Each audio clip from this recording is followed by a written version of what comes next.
Хит хитэн бодлого авч үзье. Хэрэв хоёрын жоохон бүдүүн гараад байна. За бүдүүн чигээр нь үлдээе. Тийм санаа харагдахгүй байна. Хоёрын 3 зэргийг үржих нь цэгээр бид үржих хүллийг илэрхийлдэг шүү дээ. Хоёрын 3 зэргийг хоёрын 5 зэргээр үржүүл гэсэн бодлого байна. Үүнийг хэрхэн бодох вүлээ? Байзаараа илүү нарийнхнаар бичээдхий. Муухай харагдаад байна. Хоёрын 3 зэргийг үржих нь хоёрын 5 зэрэг. Та нарын мэдих нэг аргаар бодъё. Энэ бол хоёрын 3 зэрэг нь 8 гарна. Харин хоёрын 5 зэрэг бол 32 гарна. Тэгээд хооронд нь үржүүлэхээр 8-ыг 30-аар үржүүлэх нь 240 болоо түн дээр 16-г нэмэхээр 256 гарна. Зөв биз? Ингэж бодож болох нь болно л доо. Учир нь хоёрын 3 зэрэг нь мөн хоёрын 5 зэргийг хэд гарахыг олоход амархан болохоор тэр. Гэтэл том тоо байвал энэ аргыг хэрэглэхэд жоохон төвөгтэй болно. Ингээд би та нарт заавал арифметик үйлдэл хийхгүйгээр зэргийн чанарыг ашиглан зэргүүдийг хооронд нь хэрхэн үржүүлж болохыг харуулъя. Юун түрүүнд хоёрын 3 зэрэг ба хоёрын 5 зэргийн үржүүр нь ямар утгатай болохыг хэрэгцүүлье. Хоёрын 3 зэрэг гэдэг нь 2-ыг үржих нь 2, үржих нь 2. Зөв. Үүнийг үржүүлэх нь хоёрын 5 зэрэг. Эн чинь 2-ыг үржих нь 2, үржих нь 2, үржих нь 2, үржих нь 2 гэсэн үг. Бид энд юу хийчих вэ? 2-ыг үржих нь 2, үржих нь 2, үржих нь 2, үржих нь 2, үржих нь 2, үржих нь 2, үржих нь 2 гэсэн үржүүр болгочихлоо. 2-ыг өөрөөр нь хэдэн удаа үржиж болгочих вэ? 1, 2, 3, 4, 5, 6, 7, 8 удаа. Тэгэхээр энэ нь 2-ын 8-тай ижил үстэй. Сонирхолтой юм. 3 дээр нэмэх нь 5 нь 8 гарна. Энэ бол ойлгомжтой байна. 2-ын 3 зэрэг гэдэг нь 2-ыг өөрөөр нь 3 удаа үржүүлнэ гэсэн үг. 2-ын 5 зэрэг болохоор 2-ыг өөрөөр нь 5 удаа үржүүлсэнтэй ижил. Ингээд эдгээрийг хооронд нь үржүүлвэл 2-ыг өөрөөр нь 8 удаа үржүүлэх нь би та нарыг төрөгдүүлээгүй байхаа. Өөр нэг бодлого бодож үзье. 7-гийн квадратыг үржих нь 7-гийн 4 зэрэг гэсэн бодлого байна. Энэ бол 4 шүү. Эн чинь 7-г үржих нь 7 гээд 7-гийн квадрат болно. Үүнийг үржих нь 7-гийн 4 зэрэг. 7-г үржих нь 7, үржих нь 7, үржих нь 7.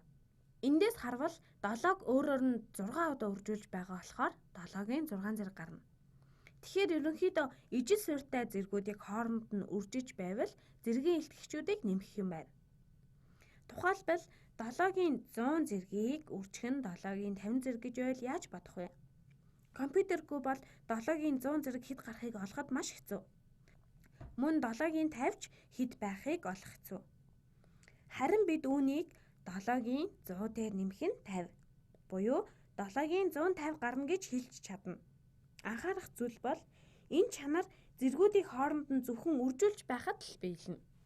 Хэрэв 7-гийн 100 дээр нэмэх нь 7-гийн 50 зэрэг гэж байвал бид хэлбэрчилж чадахгүй. Гэхдээ өөр нэг дасгал ажиллаад үзье. 2-ын 8 зэргийг үржих нь 2-ын 20 зэрэг хэдвэ? Зэргийн илтгэгчүүдийг нэмээд бодно гэдгийг хэдүүлээ мэднэ. Энэ нь 2-ын 28 зэрэг болно тийм үү? Харин 2-ын 8 зэрэг дээр 2-ын 8 зэргийг нэмж байвал яах вэ? Энэ бол жоохон өөр арга зал хэрэгтэй.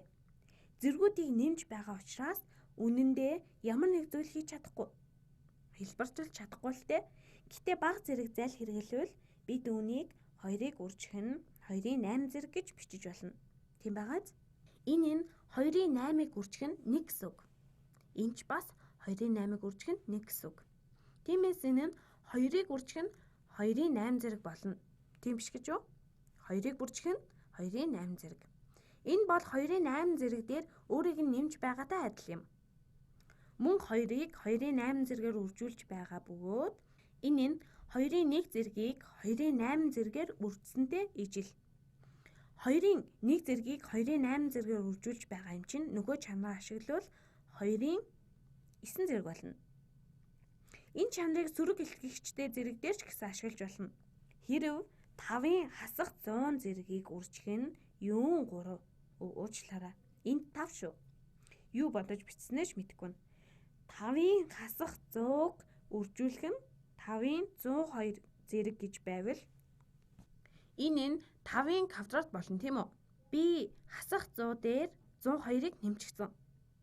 Энэ 5 шүү. Намайг уучлаарай. Миний тарих буруу ажиллаад байх шиг байна. Мэдээж энэ нь 25 гарна. Энд зэргийн чанарыг үзлээ. Өөр нэг чанар харуулъя. Гэтэ ер нь бол энэ чанартай төстэй. Хэрэв 2-ын 9-ийг хуваах нь 2-ын 10 зэрэг гэж байвал яах вэ? Жохон төөрөлтмөр санагдаж байна. Гэтэ үүнийг бодох арга нь өмнөх чанараас гарч ирнэ. Яагаад гэвэл үүнийг өөрөөр хэрхэн илэрхийлж болох вэ? Үүнийг өөрөөр 2-ын 9 зэргийг үржих нь 1-ийг хуваах нь 2-ын 10 зэрэг гэж илэрхийлж болно. Зөв. Бид 1-ийг хуваах нь 2-ын 10 зэрэг гэдэг нь юу гэсэн үг болохыг мэднэ үстэй. Тэгэхээр үүнийг өөрөөр 2-ын 9 зэргийг үржих нь 2-ын хасах 10 зэрэг гэж бичиж болно. Би энд ерөөсөө л 1-ийг хуваах нь 2-ын 10 зэрэг гэдгийг сөрөг илтгэгчтэй зэргээр илэрхийлж эхлэе. Одоо бодлого маань ижил суурьтай зэргүүдийн үржүүлж эхэлсэн байгааг харж байна. Хэдүүлээ одоо зэргийн илтгэгчүүдийг л нэмчихнэ. 9-дээр нэмэх нь хасах 10 гэхээр 2-ын хасах 1 зэрэг буюу энэ нь 2-ны 1 гарах нэ. Тийм ээ? Энд нэг сонирхолтой зүйл болоод байгааз хуваарьт байгаа зэргийг хүрдэр рүү шилжүүлвэл түүний илтгэгч хэд ч байсан сөрөг болж болно. Инхээр зэргийн 2 дахь дүрм маань гараад ирлээ.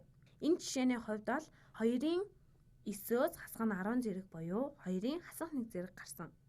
Ийм жишээ дахиад нэгийг авъя.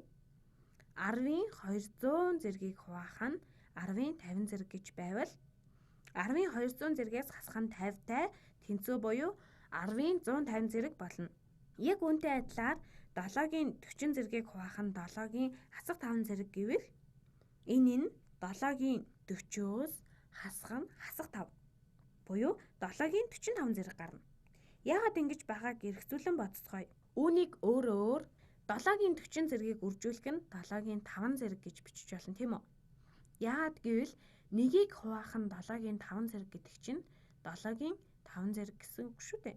Тэгээд бид мөн л адил 7-гийн 45 зэрэг гэж гаргалаа.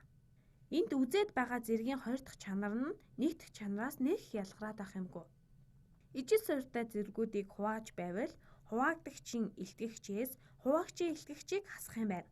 Энд авч үзсэн 7-гийн 40 зэргийг үржих нь 7-гийн 5 зэрэг гэдэг жишээтэй адил зэргүүд маань хоёулаа хүртвэрт байвал өөрөөр хэлбэл зэргүүдийг хооронд нь үржиж байвал зэргийн илтгэгчүүдийг хооронд нь нэмнэ. Энд үүнтэй яг адилхан бас нэг хувилбарыг авч үзье. Гэхдээ энд бага зэрэг зал хэрэглэнэ. 2-ын 9 зэргийг 4-ийн 100-аар үржүүлвэл хэд гарах вэ? Энэ тухай арай заагаагүй байгаа баха та. Дараагийн чанарыг үзэх хүртэл төрөх хүлээгээрэй. Гэхдээ бага зэрэг чиглүүлж өгнө.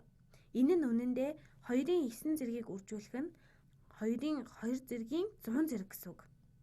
Одоо та нарт заах гэж буй чанар бол ямар нэгэн тоог зэрэг дэвшүүлээд тэр тоогоо ахаад нэг ямар нэгэн зэрэг дэвшүүлж байвал зэргийн илтгэгчүүдийг хооронд нь үржүүлнэ. Тэгэхээр энэ маань 2-ын 9 зэргийг үржүүлэх нь 2-ын 200 зэрэг болох нэ. Тэгээд эхний чанараа хэрэглэвэл энэ нь 2-ын 209 зэрэг байна. Дараагийн хичээлээр энэ талаар илүү тодорхой авч үзье. Тэгэхгүй бол тааны толгойг эргүүлж мэднэ. Ямар тач дараагийн хичээлийг үзээрэй. Түүнийг үзсний дараа та нар зэргийн чанаруудыг ашиглах анхан шатны бодлогуудыг бодоход бэлэн байх болно.